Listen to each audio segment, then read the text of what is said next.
Welcome back to Brick by Brick. Today we're going to be going through the top 5 worst performing LEGO Star Wars sets in my over $6,000 LEGO investing collection. So generally LEGO Star Wars is a pretty safe, reliable investment. There are of course some sets that do better than others, but in general LEGO Star Wars is generally a really safe investment. None of these have done terribly, none of them have halved in value or anything, but generally LEGO Star Wars is a great investment, although I have, just by the number of sets I have in the LEGO Star Wars collection, some of which are maybe not going to do as well as I'd hoped. So there are some that have only gone up in value by slight margins or have remained about at retail price.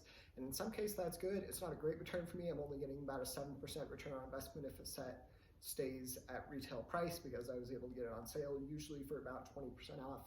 Sometimes it's more, sometimes it's less, but after eBay takes their fees, which is about 13%, I end up with about a 7% profit, and that's not great. That money could have been better put into the market and other ways of earning money or other forms of investing.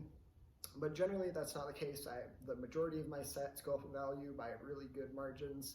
I've kind of kept the ones that haven't done quite as well just because I keep hoping they'll go up in value. So that's part of the reason I'm still holding on to them. I might just want to sell them and put that money and try buying a different set that I think might do a little bit better than the one that I was selling.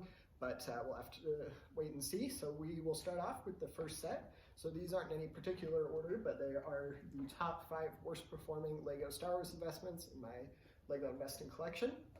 So we'll get started off with this set right here. So this is the LEGO Trouble on Tatooine set. It's got 276 pieces. It's got the little Baby Yoda figure as well as 2 normal sized minifigures. Looks like you have the Hoth Generator and then the Mandalorian figure, the little Baby Yoda figure. The child there is a cool addition to the set. Thankfully I only bought one of these. I was a little curious to see how the Mandalorian sets would do. This was one of the first LEGO Mandalorian sets, I believe, and I decided that it might be fun to invest in it, but I wasn't sure how well it would do. Generally, my rule of thumb for investing in LEGO Star Wars sets is that they're probably going to end up being the best performing investments if they are based on a popular build or ship or something from the original 3 Star Wars movies. So I decided, and I've branched out from that rule, but generally that is what sets end up doing as well as I'd hoped if I follow those guidelines. And sometimes just for diversity and to help diversify my collection, I do invest into other forms of LEGO Star Wars, but in general that's my rule. And so this set obviously did not fit those qualifications, but it's gone, I don't think it has gone up in value. Let's double check, see. So this set hasn't done super well, but we can see it's kind of remained about at retail price. It's gone it's actually gone down like $1, so on average, which is the brick economy average price of what it's selling for. So not a great return there, but thankfully I only put like 20-something dollars into it, so not too big of a deal. I have much bigger sets. I have sets like this one that are built and a couple others that are just a lot more expensive, and I hopefully are going to be better performing investments. But so it doesn't really matter too much when a LEGO set doesn't do as well as I'd hoped, but it is still nonetheless rather unfortunate. And then we get to this set right here. So this is the LEGO Death Star cannon set. So I bought probably about $80 worth of these. They were all on sale, which was pretty great. So if I'm able to sell it, and I think it might have been more than 20% if I remember correctly. But regardless, it hasn't been the best performing investment. I thought it would do better just with the Death Star location and all. It also has the cool 2 minifigures in it. The minifigures I don't believe are exclusive or anything. So I probably should have recognized that it may not have done as well as I'd hoped, just because the minifigures aren't really anything too exciting, but it's still been a decent investment. I think it's gone up in value by a pretty small margin. Let's check the brick economy. So yes, so I paid about $130 I bought a bunch of these, and they're now going for about $160 altogether. So they've gone up in value by an okay margin, but not as well as I'd hoped. It's still gone up, so that's better than I can say for the LEGO Mandalorian set, which has kind of remained about the same price, gone down $1 or so. But this one has gone up in value by $1 or $2 it looks like. And I'm gonna hold on to these for a little while longer. It looks like it's growing at about a 3% rate, which isn't great. So it's probably not going to see another huge jump in value, which is unfortunate, but so I'll probably end up selling these soon, probably just so I can put that money back into the LEGO investing collection. But that's been one of the not great Lego investments in the Star Wars theme in my collection. Next up, we have the AT-AT versus Tauntaun Microfighter set. So this set has done all right. It is in the bottom 5 of the Lego Star Wars sets that I'm investing in. I bought it for about $16. I was able to get it on sale, and it is now going for about a total of about $21. So pretty okay margin, nothing too great, but it's been a decent return on investment. It's just got the 2 minifigures in it. You have the kind of AT-AT, and then I don't know if that's it is Luke Skywalker, and then you have the AT-AT driver as the 2 main minifigures. There's some little stud blasters there that add some playability to the set. I also invested in the Millennium Falcon Microfighter. That one ended up doing quite a bit better than the Lego AT-AT versus Tauntaun Microfighter set. But I ended up selling most of the Millennium Falcon sets just because they went up in value by a pretty great margin. I wanted to collect the profit off of them.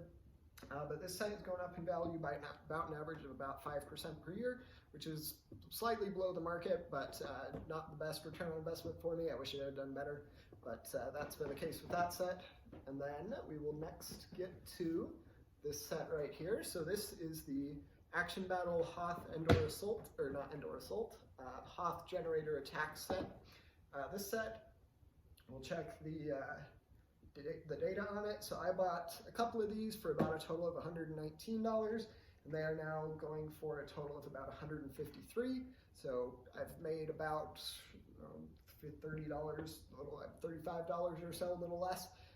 So it hasn't been a horrible return on investment, but nonetheless, it hasn't done as well as I'd hoped. And I believe the only one that's actually gone down in value is the Mandalorian Battle Pack, or the Mandalorian set. I think there are only 1 or 2 sets in my collection that have actually gone down in value. Generally, if you're able to buy a set on sale, it virtually guarantees that you'll make a profit. It might be a small profit, but especially if it's a Lego Star Wars set or Lego Harry Potter, those generally end up doing pretty well and can be great additions to your Lego investing collection. But this set right here hasn't done as well as I'd hoped. It's definitely more of a play set. I've learned a lot investing in Lego, and I kind of regret buying sets that were more play sets than they are display pieces. Generally, the display sets end up doing quite a bit better than the sets that are geared towards more playability, generally for a younger audience, than the sets for more display pieces that are geared towards adult fans of Lego, just because they are more likely to have extra disposable income and are willing to pay a premium for the set after it retires. So that has been the return on investment for this one. I'm gonna probably hold on to it for a little while longer. I'm not sure how long I'll have it in my collection, but it's been a decent set to have. I believe let's see how many, I have 4 of them left in my collection.